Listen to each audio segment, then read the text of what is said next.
इसलिए होश में हो जाओ।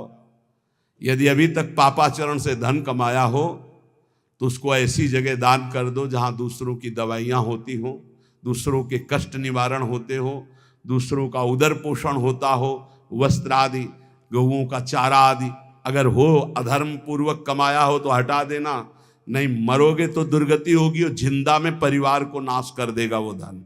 लिख लो हमारे शब्द, जिंदा में जिनके लिए तुम एकत्रित किया उनका नाश करेगा, बुद्धि का नाश, स्वास्थ्य का नाश, तांडव मचाएगा घर में अधर्म का धन, और मरोगे तब कह रहे हैं कि तुम्हारी दुर्गति कर देगा। वही अधर्म का कमाया धन यहां बैंक में रह जाएगा, उसका कमाने का जो कर्म था वो तुम्हारी दुर्गति कर देगा। महाराज अत्रि कह रहे हैं तस्मान ग्राह्य में वै तत् सुखमानंत्यमिच्छता, इसलिए परम सुख प्राप्ति के लिए अधर्म पूर्वक धन कमाने की इच्छा मत करो। अनंत महिमा में भगवान ने धर्म की स्थापना की, पहले धर्म फिर धन, धर्म अर्थ काम मोक्ष, पहले धर्म, धर्म को आगे रख करके धन कमाओ। पहले था चाहे प्राण चले जाएं धर्म नहीं जाना चाहिए। देखा महापुरुषों को, गुरुजनों को, प्राणों की बाजी लगा दी, शहीद हो गए अपने राष्ट्र पर, अपने धर्म पर, अपने भगवत भाव पर। परः पराणाम पुरुषो यस्य तुष्टो जनार्दनः सा प्राप्नोत्यक्षयम् स्थानमेतत् सत्यम मयोदितम्। इस माया से परे परमात्मा है, वह परम पुरुष जनार्दन श्री कृष्ण जिस कार्य से, जिससे संतुष्ट हो गया वही परम सुखी, वही परम धनवान, वही अक्षय पद को प्राप्त करता है। मैं सत्य सत्य सत्य कहता हूं। इसलिए मानव जीवन प्राप्त करके धर्म का आचरण करो। धर्म के द्वारा संपादित किया हुआ तुम्हारा जीवन, जितने भी कर्म, वो तुम्हें महासुख प्रदान करेंगे।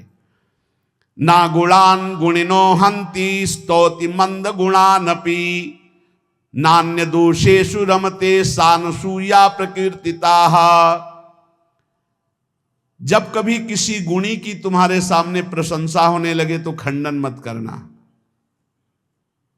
किसी के गुणों का खंडन मत करो। और जब किसी के दोषों की चर्चा होने लगे तो कान में अंगुली डाल के वहां से चले जाओ। जब किसी की महिमा गाई जा रही हो तो आनंदित होकर सुनो, भगवान की विभूति है जिसका वर्णन हो रहा है। लेकिन जब किसी की निंदा की जा रही हो तो कान में अंगुली डाल के उस सभा से निकल जाओ, क्योंकि सभा में जो जो बैठा होगा उसको सबको पाप लगेगा। द्रौपदी जी को निर्वस्त्र करने का आदेश दुर्योधन ने दिया, उठ के चले जाना चाहिए। भीष्म जी को, द्रोणाचार्य जी को, अश्वत्थामा जी को, इन बड़े बड़े महापुरुषों को नहीं गए ना, नहीं रोका ना। कुछ भी हो, अगर भीष्म जी खड़े हो जाते तो किसी की ताकत थी बोले, परिणाम क्या हुआ? भगवान ने सबको मार के गिरवा दिया, सबको दंड भोगना पड़ा।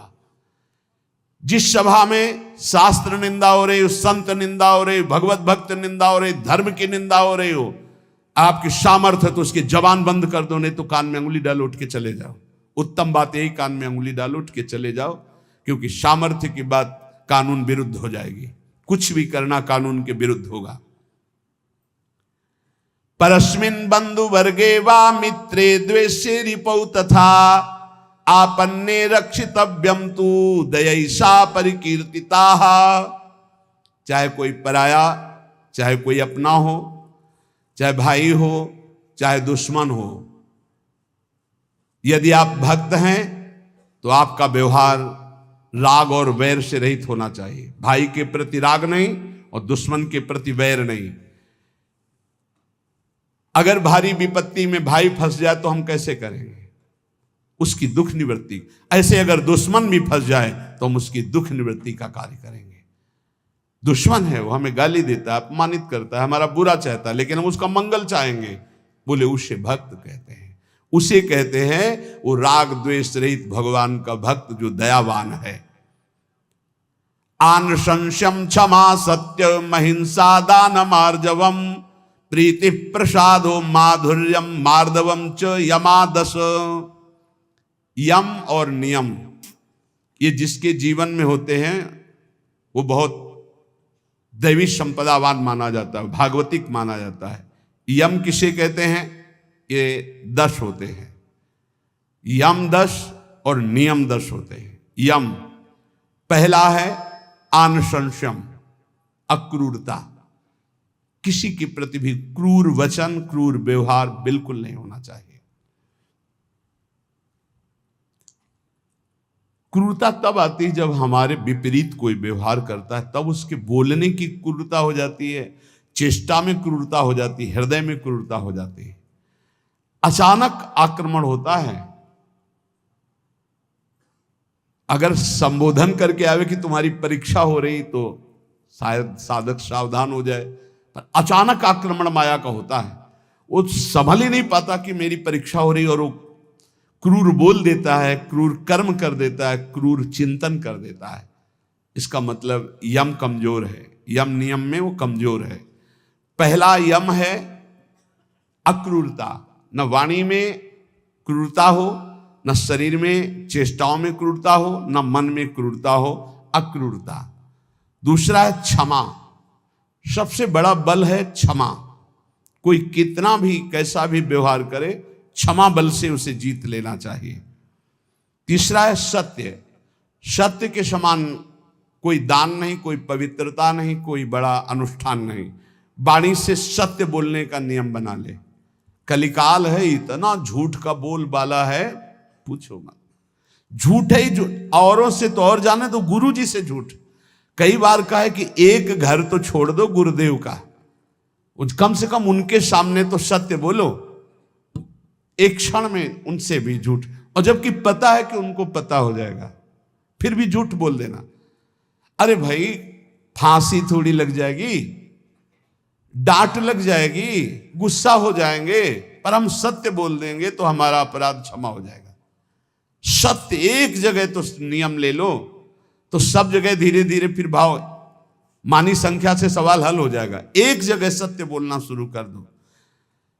वाणी में सत्य बोलना, ये यम का नियम। अक्रूरता, क्षमा और सत्य। हमारा जब वाणी में सत्य होगा तो आचरण भी सद आचरण होंगे, फिर हमारा विचार भी सद विचार होगा, और संग भी सदसंग होगा। यम अगला, सत्य के बाद अहिंसा, किसी की भी हिंसा न करना, न मन से, न वचन से, न कर्म से। सत्यम, अहिंसा और दान। सुधन धन्य प्रथम गतिया की दान। बस दान का तात्पर्य इतना ही समझ लो, अहंकार रहित त्वदीयम वस्तु गोविंदम तुभ्यमेव समर्पये। हे प्रभु, आपके द्वारा दी हुई वस्तु, तो ये परिवार से थोड़ा, हमारे परिवार भर के लिए इतना प्रयोग हो गया, 10 रुपया बढ़े, बस ऐसा। ये हमने कहीं नहीं सुना। गरीब आदमी अगर एक बछिया दान करता है तो एक राजा 1 करोड़ गाय दान करे स्वर्णिम आभूषणों से अलंकृत करके, तो उस गरीब आदमी की बछिया के बराबर नहीं होगा, ध्यान रखना। जो गरीब होकर के दान करता है उसका विशेष महत्व होता है।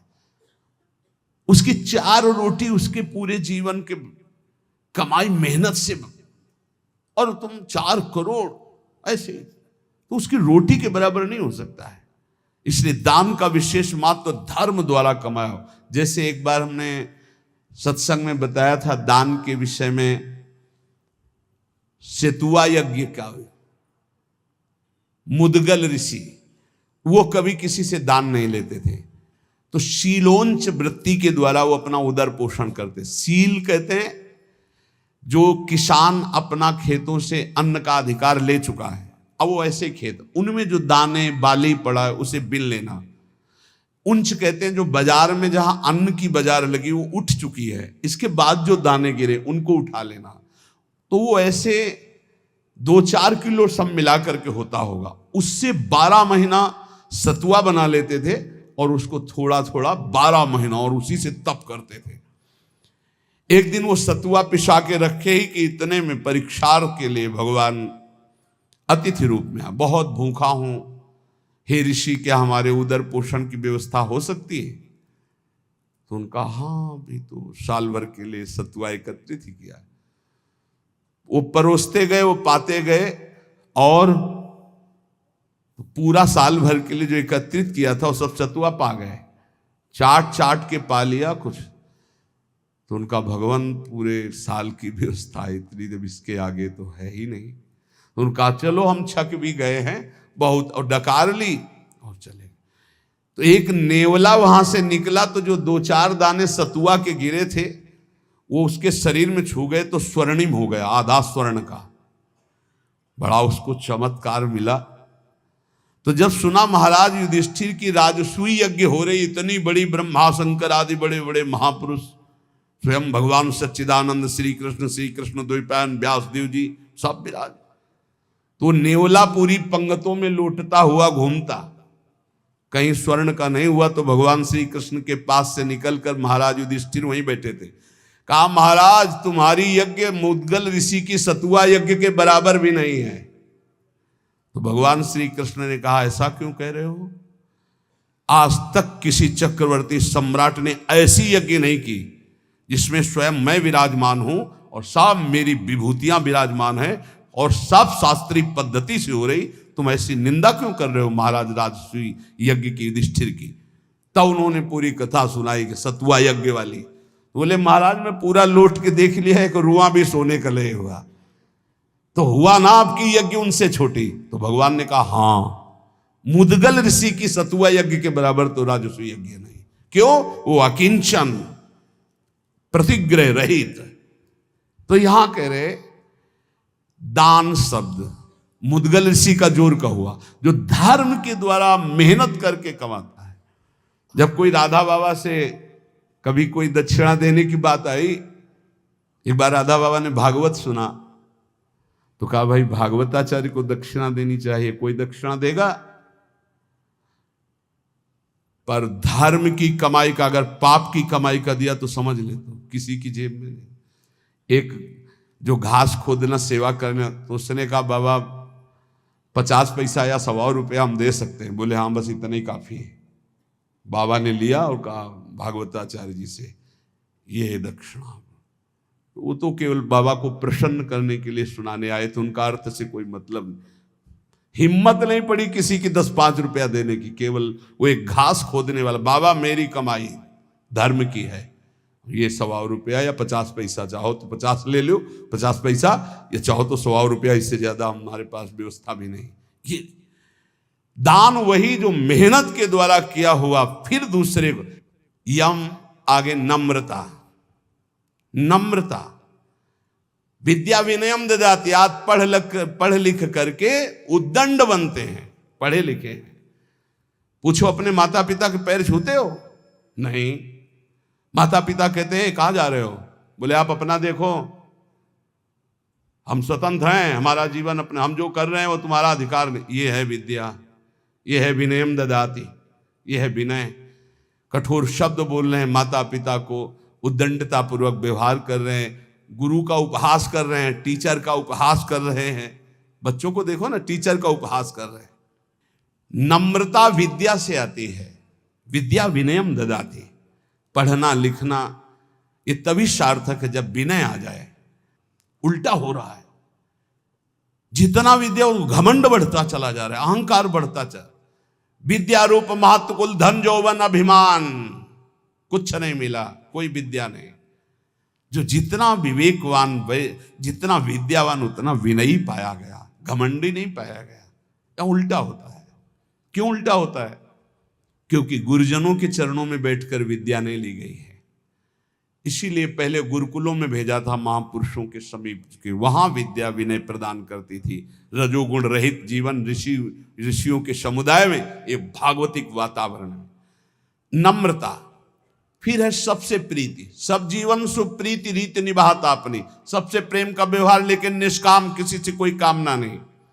फिर यम में आता है प्रसन्नता, संतुष्टायन के हर स्थिति में तुम्हारा मन प्रसन्न होना चाहिए। फिर मधुर वाणी, जब बोलो हंस बोले बहु मान दे, परुख वचन का बहु न कहाए। और कोमलता, हृदय बड़ा कोमल होना चाहिए। ये 10 लक्षण यम कहलाते हैं। कहा जाता है ना, यम नियमों का पालन करने से ही भगवत प्राप्ति होती है। तो अक्रूरता, क्षमा, सत्य, अहिंसा, दान, नम्रता, प्रीति, प्रसन्नता, मधुरवाणी, कोमलता, ये 10 यम हैं और ये 10 नियम हैं।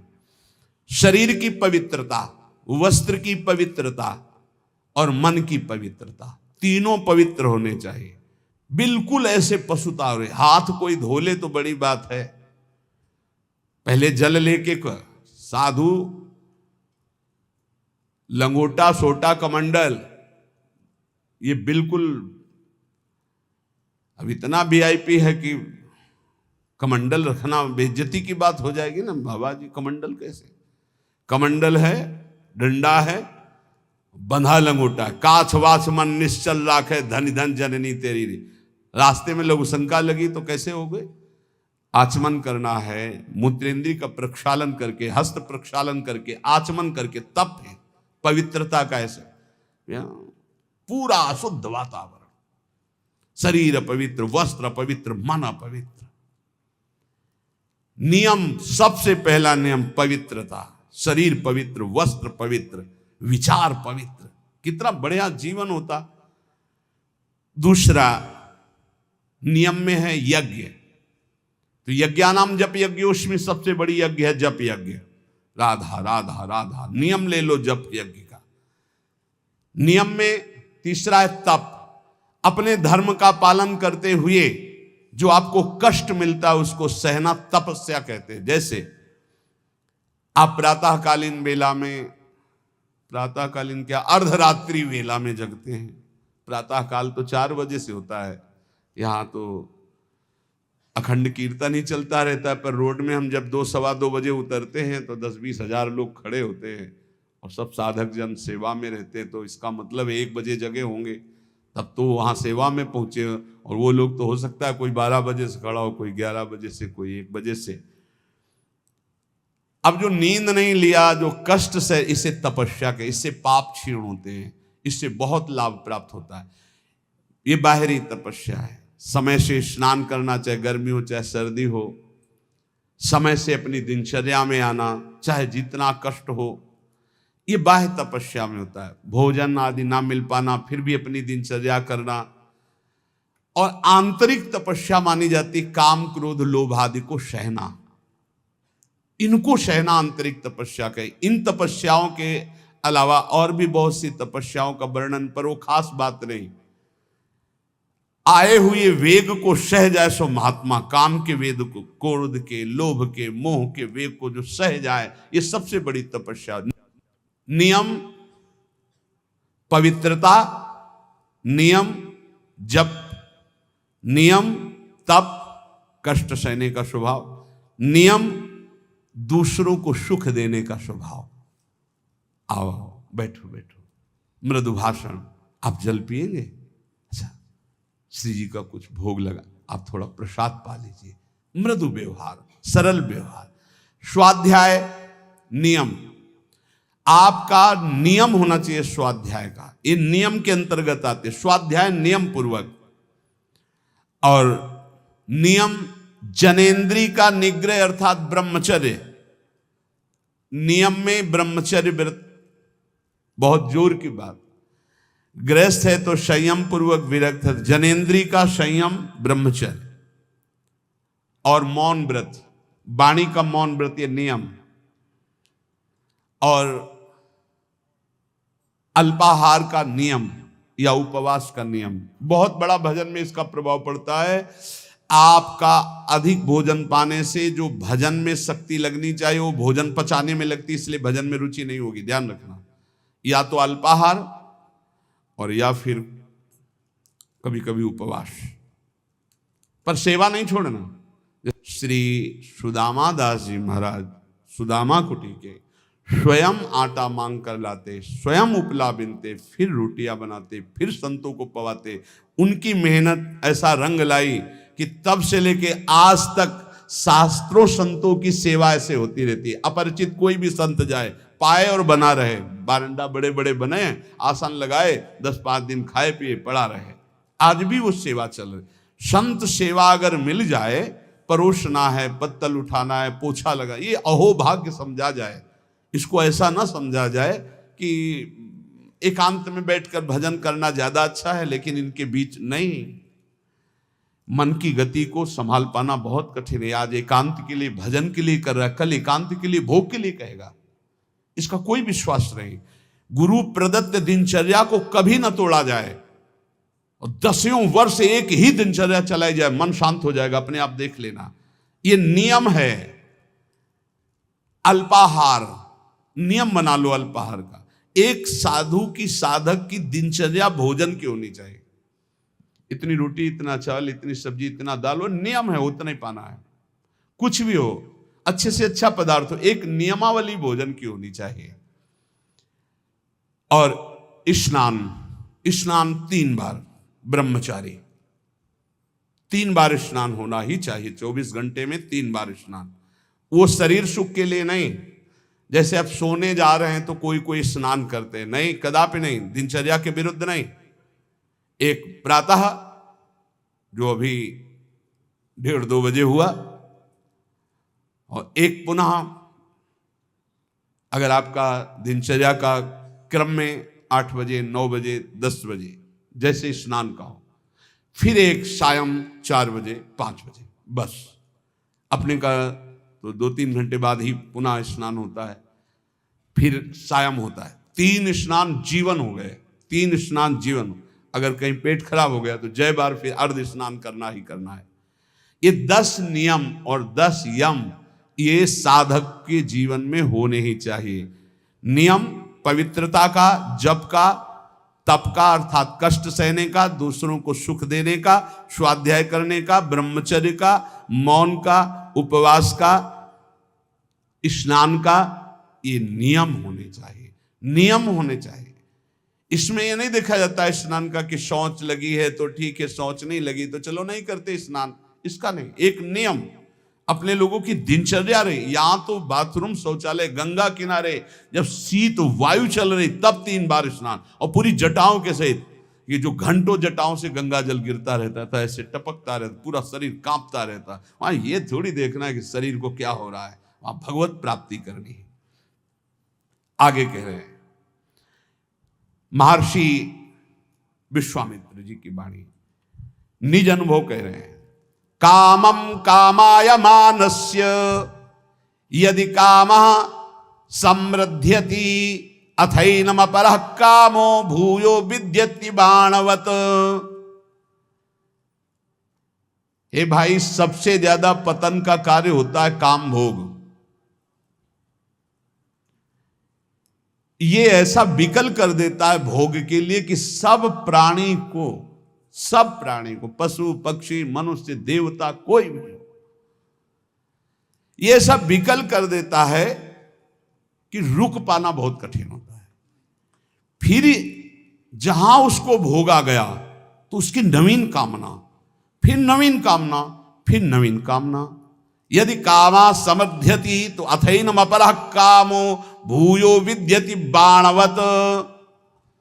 बाण के समान हृदय को बेधता रहता है काम, बार बार बार बार। इसलिए जिसको काम वेदना पर शांति प्राप्त करनी तो उसे भोगना बंद करना पड़ेगा। जैसे कुम्हार अपनी मटकी को खूब ठोक बजा के देख लेता है कहीं से फूटी तो नहीं, तब बाजार में रखता है, ऐसे ही भगवान और गुरुजन ठोक बजा के देख लेते हैं बिल्कुल पक्का, तो जा, अब जा, तुझे माया त्रिभुवन में त्रिकाल में भी कभी परास्त नहीं कर सकती। देखो एक चीज ध्यान रखना, गुरुजनों की आंतरिक वृत्ति को पहचानना चाहिए, इनकी इच्छा क्या है।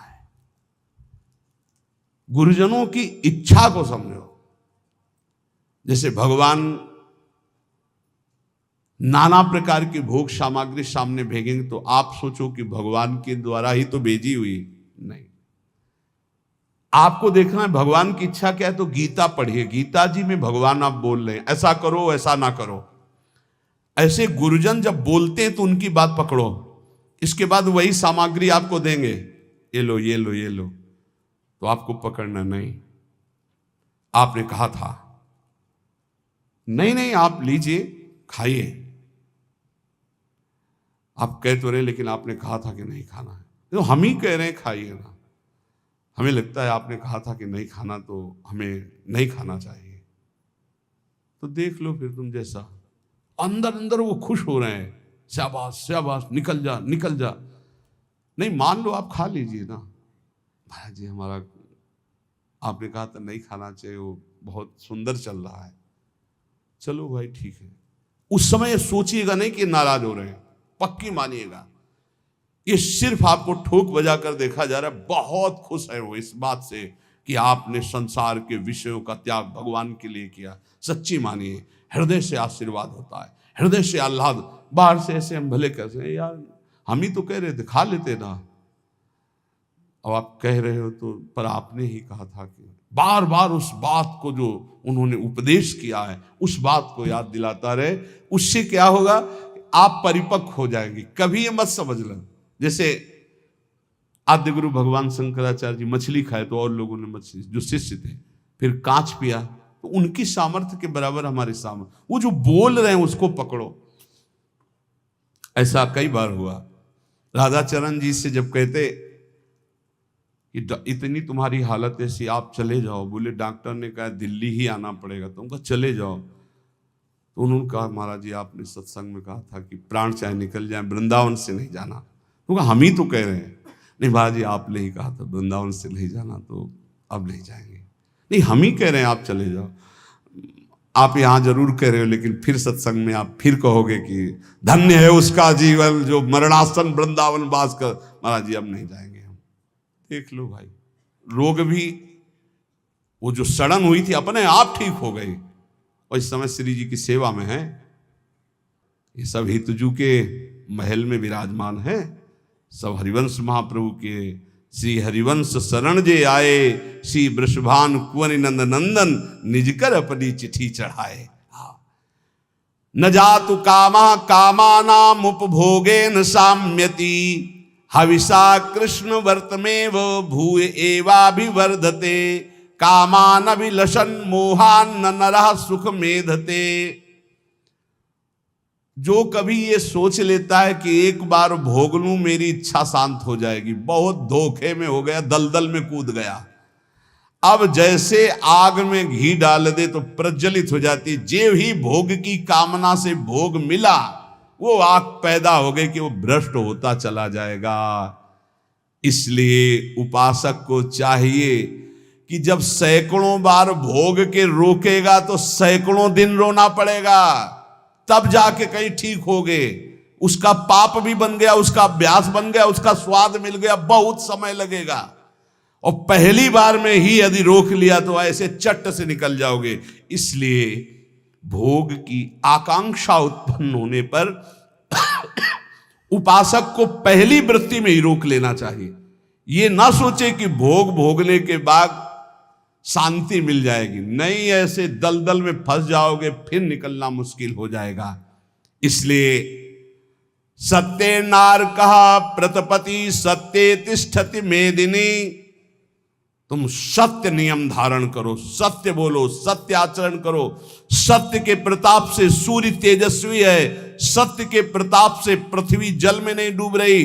सत्य सबसे बड़ा धर्म है। सत्य बोलने के बराबर कोई पुण्य नहीं है। सत्यवान चाहे तो स्वर्ग लोक जाए, चाहे ब्रह्म लोक जाए, जो चाहे वहां जा सकता है, जो चाहे कर सकता है। 1000 अश्वमेध एक आदमी करने वाला और एक आदमी केवल सत्य बोलने वाला तराजू पे तोला जाए तो सत्य बोलने वाला अधिक पुण्यशाली पाया जाएगा। आप देख लीजिए, अश्वमेध सहस्त्रम च सत्यम च तुलया धृतम, अश्वमेध सहस्त्राधि सत्यमेव विशिष्यते। एक आदमी केवल सत्य बोलता है और एक आदमी 1000 अश्वमेध यज्ञ करता है, तो तराजू पे तौला जाए तो सत्य बोलने वाला श्रेष्ठ पाया। मतलब सत्य से बढ़कर कोई यज्ञ नहीं, कोई दान नहीं, कोई तपस्या नहीं, कोई पुण्य नहीं। इसलिए सत्य का ही वचन पूर्वक बोलना, सत्य का ही चिंतन करना, सत्य का ही आचरण करना, तो सच्चिदानंद रूपाय प्रभु श्री कृष्ण की निश्चित प्राप्ति हो जाएगी। खूब नाम जप करो, जो सत्संग सुना उसका मनन करो, गंदे आचरणों का त्याग करने का नित्य प्रति उत्साह रखो। भगवान सबको बल प्रदान करेंगे और इसी जन्म में हम सब भगवत प्राप्ति करें। श्री राधा वल्लभ लाल की।